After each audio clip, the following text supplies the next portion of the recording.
Hello student, welcome to our MSc First Physics semester 2nd,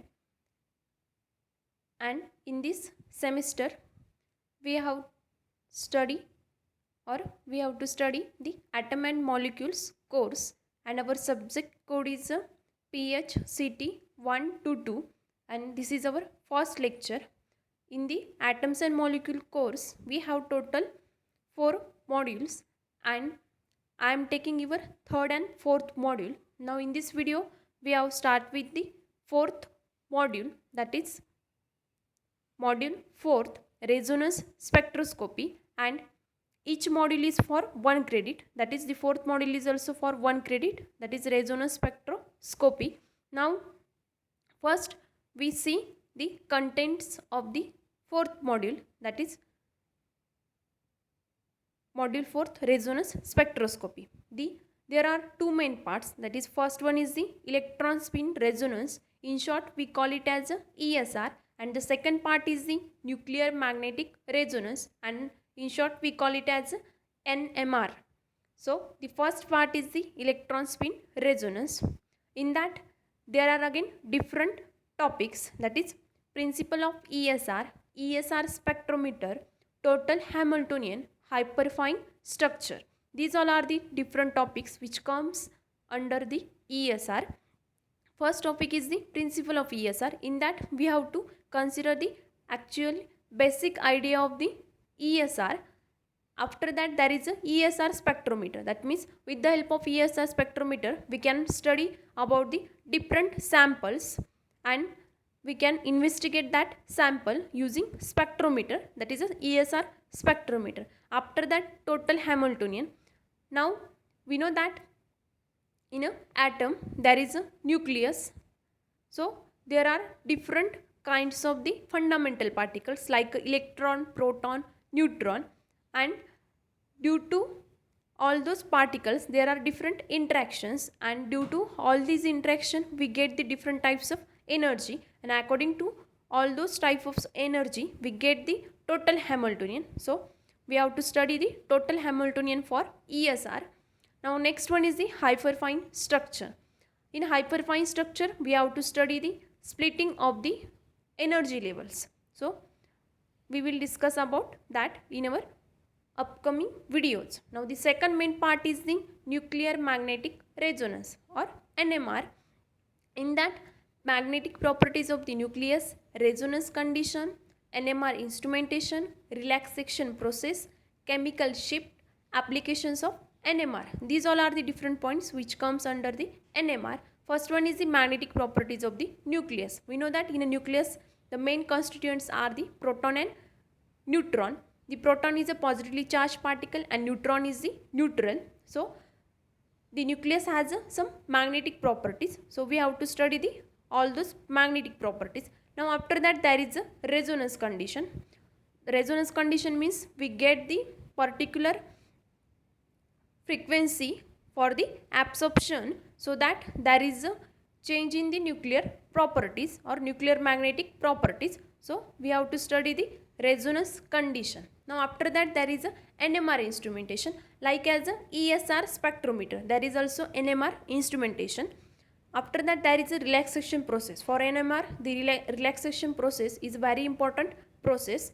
After that there is a chemical shift concept, that is the chemical shift in the different molecules or compounds. After that there are some applications of the NMR. ESR also has different application. So the ESR, that is electron spin resonance, and NMR, that is nuclear magnetic resonance, these all are the same but little bit differences. These are the identical spectroscopy but some changes are there. So we have to study all those changes in our upcoming videos. Now before going to start our fourth module, we start with the some introductory part, that is introduction. So what is the spectroscopy? First we have to know what is the spectroscopy. So the branch of science concerned with the investigation and measurement of spectra produced when matter interacts with the or emits electromagnetic radiation. We know that suppose we take a electromagnetic radiation, We know that in electromagnetic radiation there is electric as well as magnetic radiations, or electric as well as magnetic field.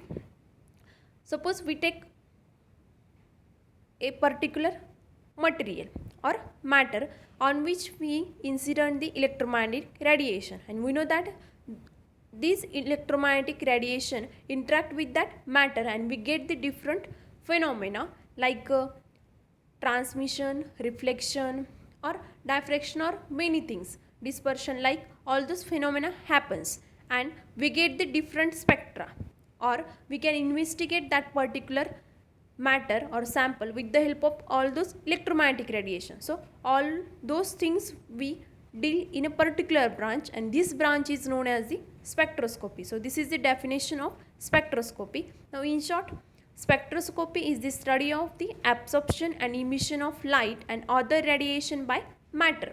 That means if we consider a particular material on which we can incident light or electromagnetic radiation, then the electromagnetic radiation or light interact with that matter or material and we get the absorption or emission of light or electromagnetic radiation after interaction. So this all happens in a spectroscopy.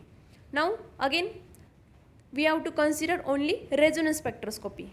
There are different types of spectroscopy, but in this course we have to consider particular spectroscopy, that is a resonance spectroscopy. And we have the two types of the resonance spectroscopy. First one is the electron spin resonance spectroscopy and second one is the nuclear magnetic resonance spectroscopy.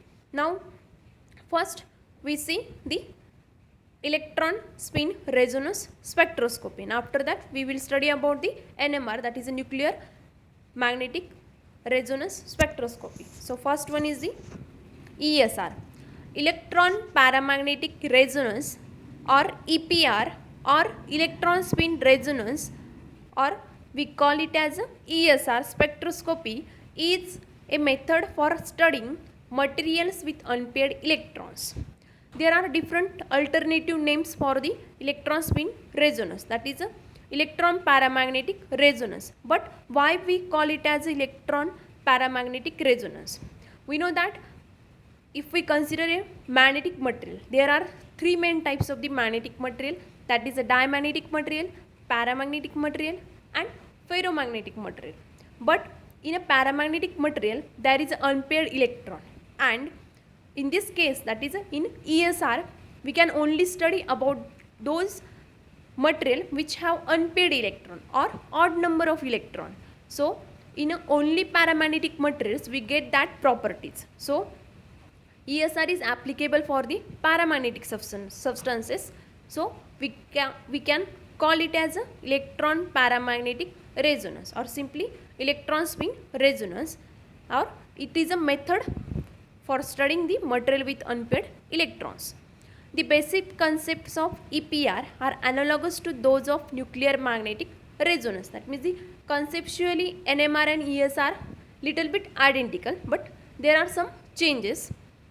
As we already mentioned it, electron spin resonance, also known as electron magnetic resonance or electron paramagnetic resonance, these all are the alternative names for the ESR, that is electron paramagnetic resonance, or simply we call it as electron magnetic resonance, is the branch of absorption spectroscopy in which radiations having frequency in the microwave region, that is 0.04 centimeter to 25 centimeter, is absorbed by paramagnetic substances to induce transitions between magnetic energy levels of electrons with unpaired spins. Now what is the ESR? We know that in an atom there are different energy levels, and these energy levels are filled with the electron, or sometimes it may be empty. So if we consider a particular material or magnetic material on which we can incident the electromagnetic radiation, but the radiation which only falls in a microwave region, that is having frequency 0.04 centimeter, having wavelength 0.04 centimeter to 25 centimeter.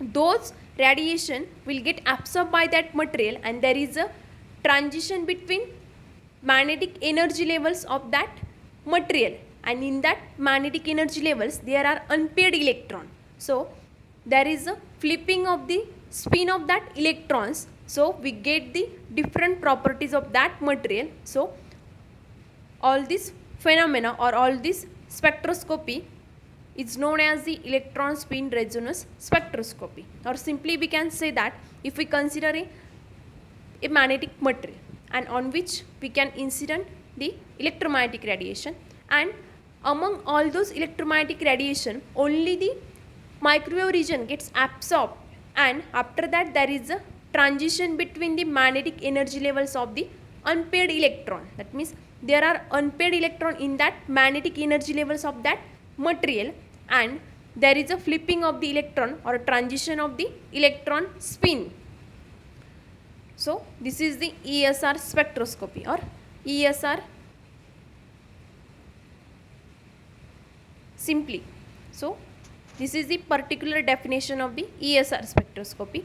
Now ESR is based on the fact that atoms, ions, molecules or molecular fragments which have an odd number of electrons exhibit characteristic magnetic properties, and electron has a spin, and due to spin there is a magnetic moment. We know that electron is a charged particle, and if there is a motion of the electron then there is a generation of the electric field, and due to varying electric field again there is a generation of the magnetic field according to the Faraday law of electromagnetic induction. So the electron acts as a small bar magnet, and it has a magnetic moment, and it also has a spin which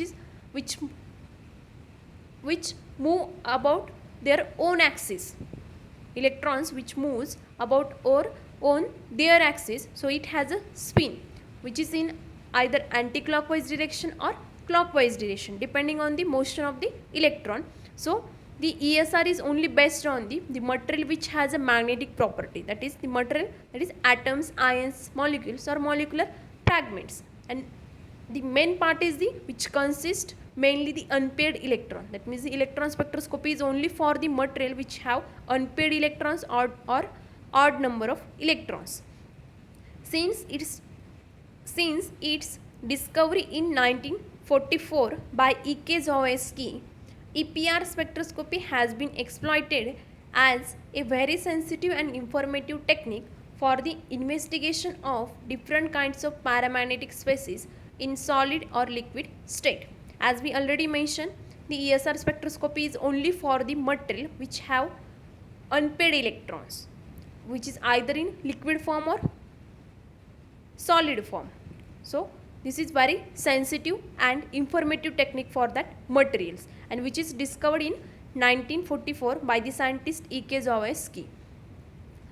Now after that, what is the actual principle of electron spin resonance spectroscopy? That means what is the actually ESR? So the phenomena of electron spin resonance, that is ESR, is based on the fact that an electron is a charged particle. We know that in an atom there is a electron in the outermost shell of that atom. An electron is the charged particle, that is a negatively charged particle.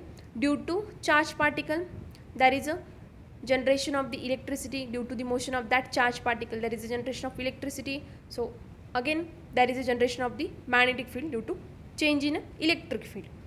So the ESR is only based on the electron is a charged particle. The main concept is the due to electron is a charged particle. It's a spin around its axis, and this causes it to act like a tiny bar magnet. When a molecule or compound with an unpaired electron is placed in a strong magnetic field, the spin of the unpaired electrons can align in two different ways, creating two spin state, that is ms is equal to plus minus half.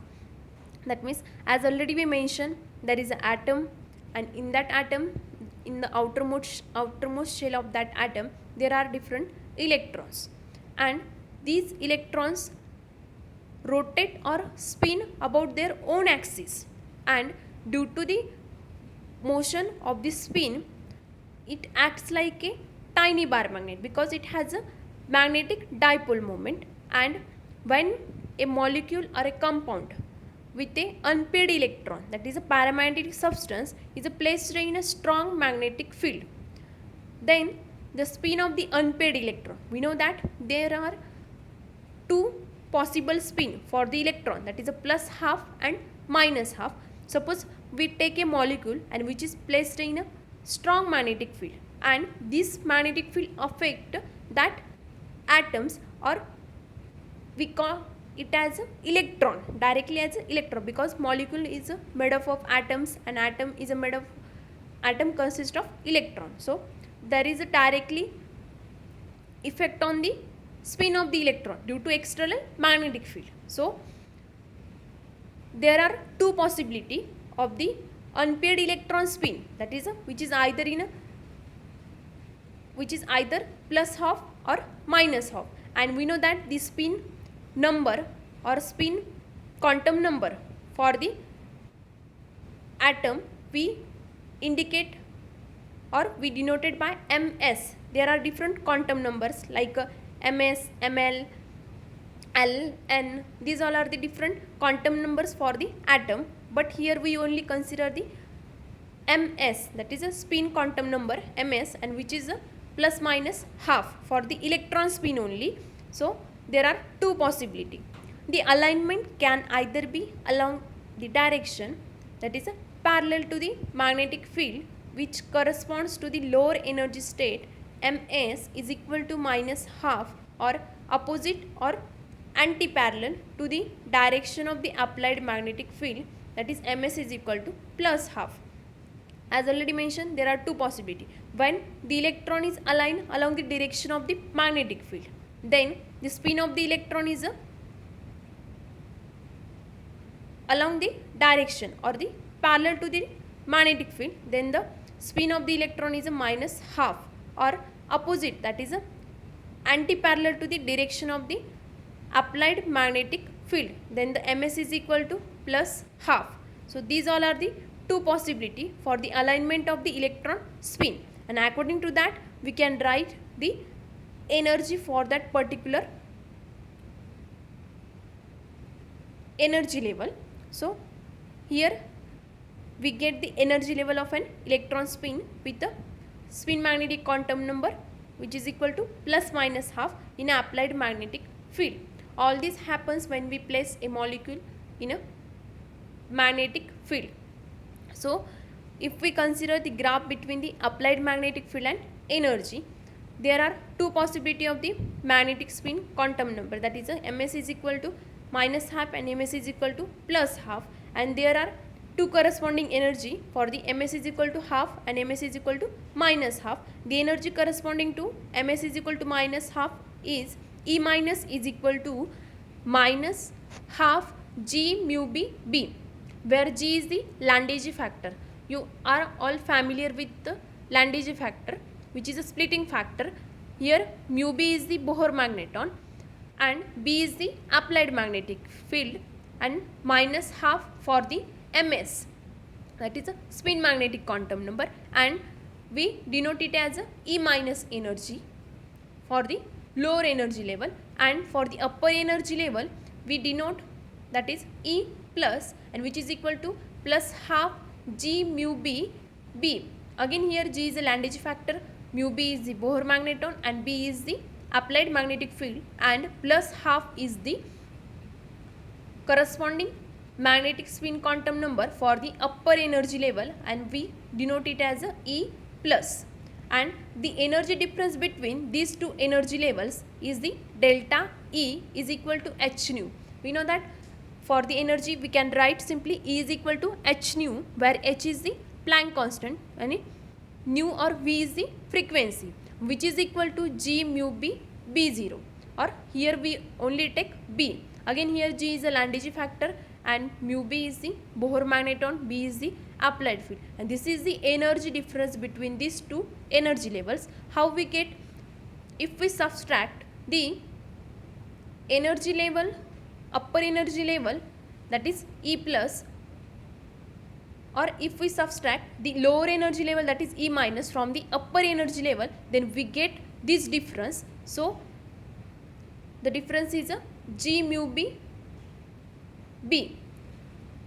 We will consider in our next slide.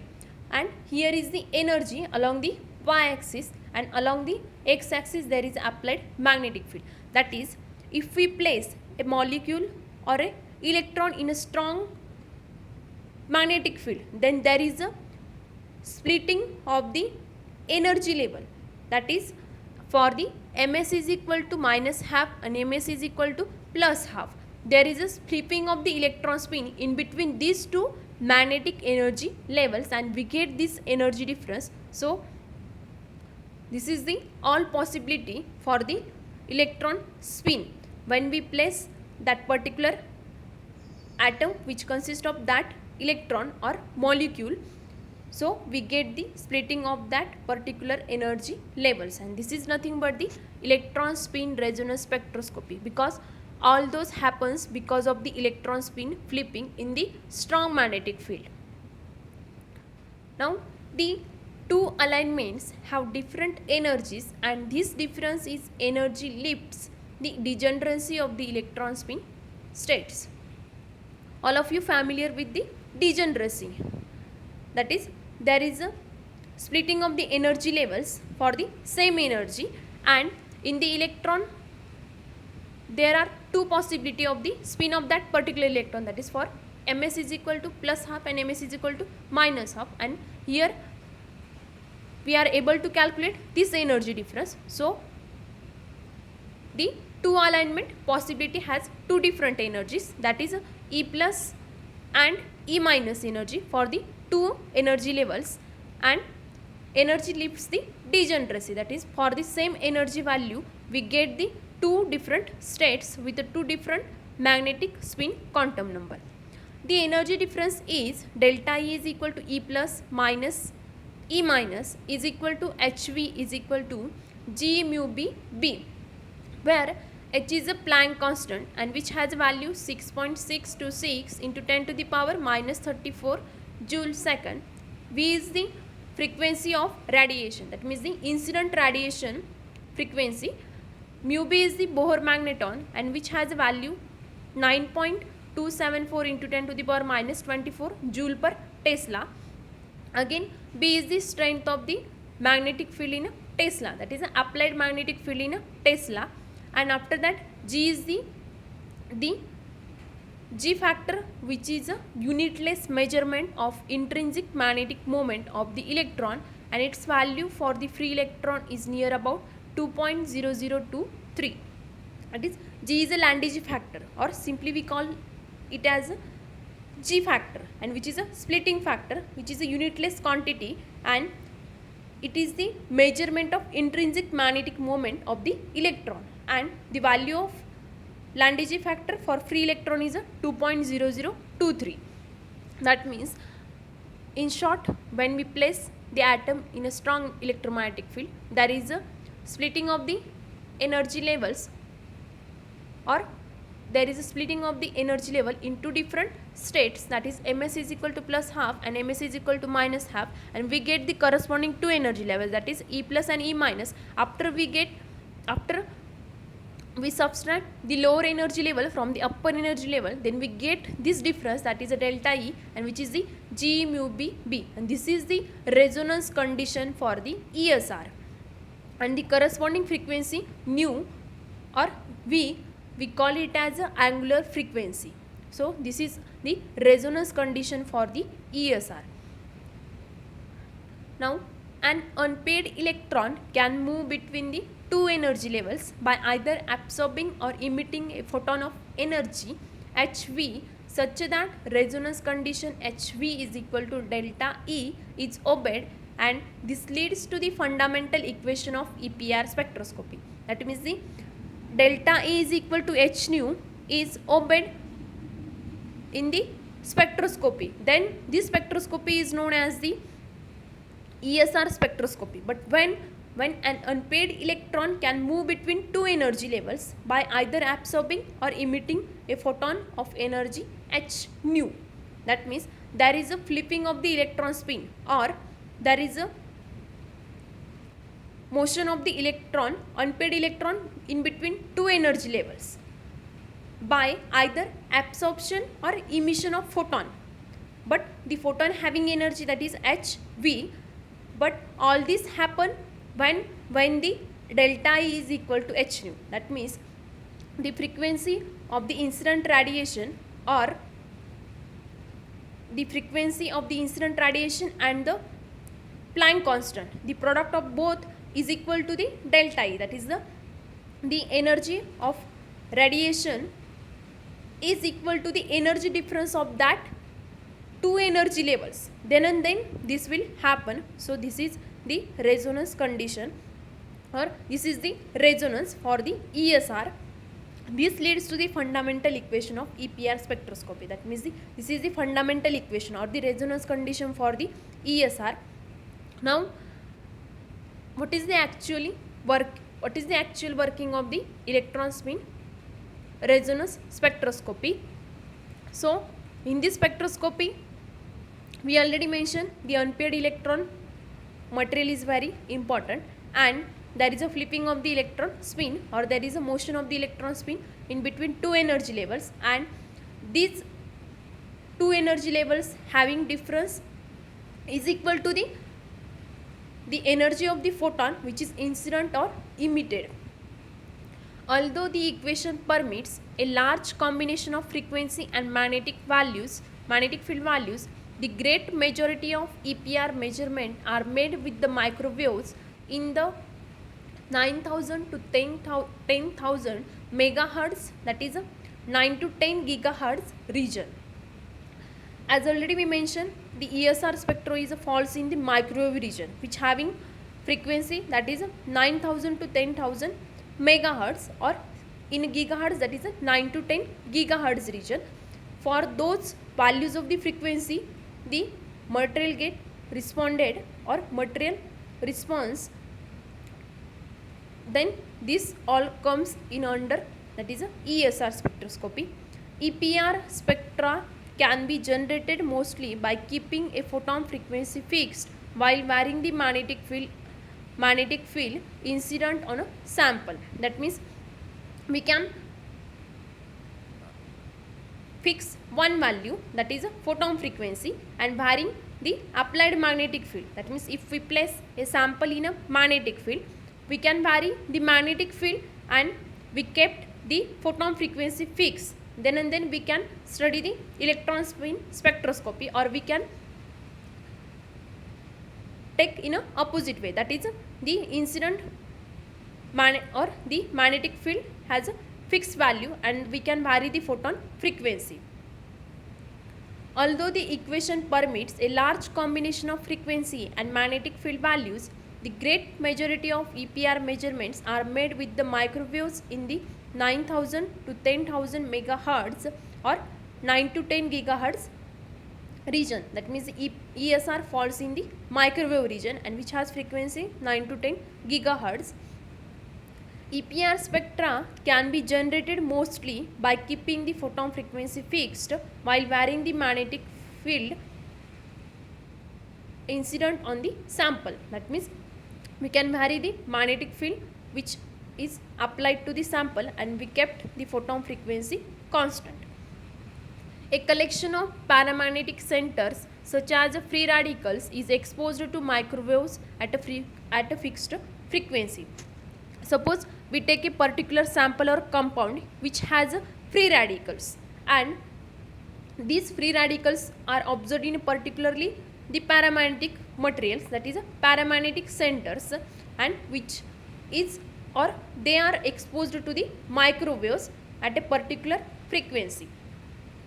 By increasing an external magnetic field, the gap between the energy state is widened until it matches the energy of the microwaves. That means if we consider a molecule or a sample which placed in an external strong magnetic field,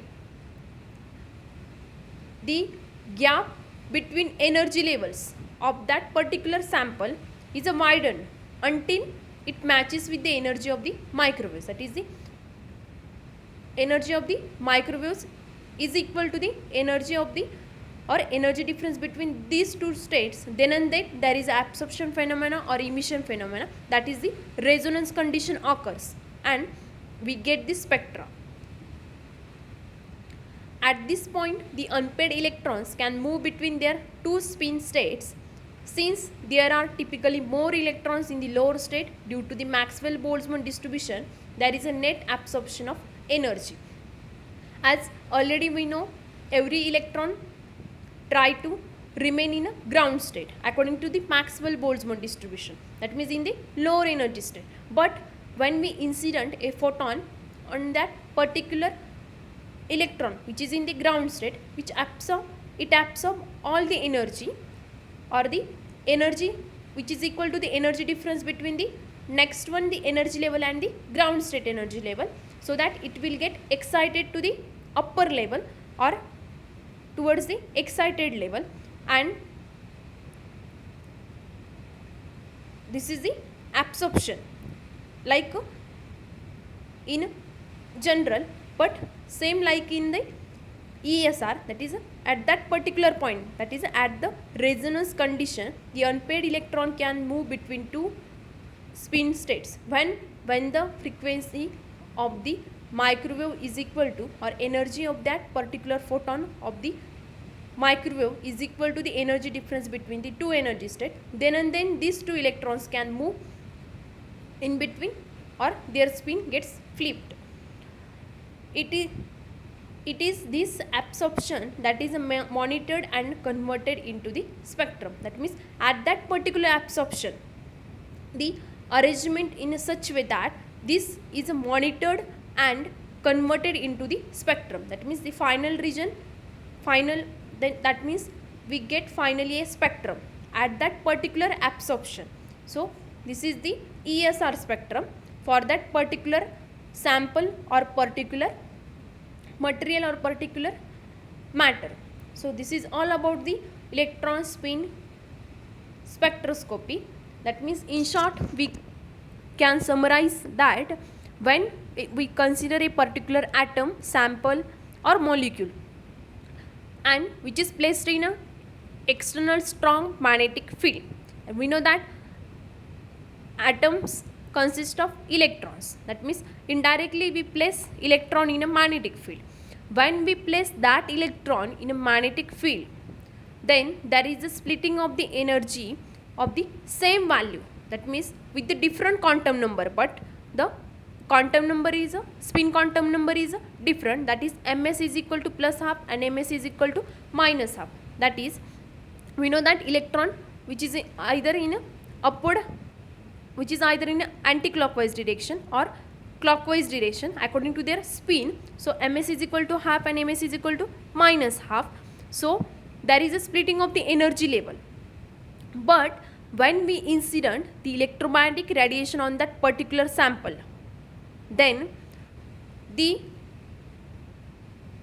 frequency of that particular radiation which falls on the microwave region, then and then the energy get absorbed or photon get absorbed, and there is a motion of the electron between these two energy levels, or there is a flipping of the electron spin when the energy difference between these two energy levels is equal to the energy of that particular photon, that is at the resonance condition. Actually this is the resonance condition, and at that resonance condition there is absorption, and this absorption can be monitored with the help of different devices or different arrangements. So we get the spectrum of that particular sample and we can study that spectrum. So this is the electron spin resonance spectroscopy. Now in our next video we will discuss about the how it arranged, that means how we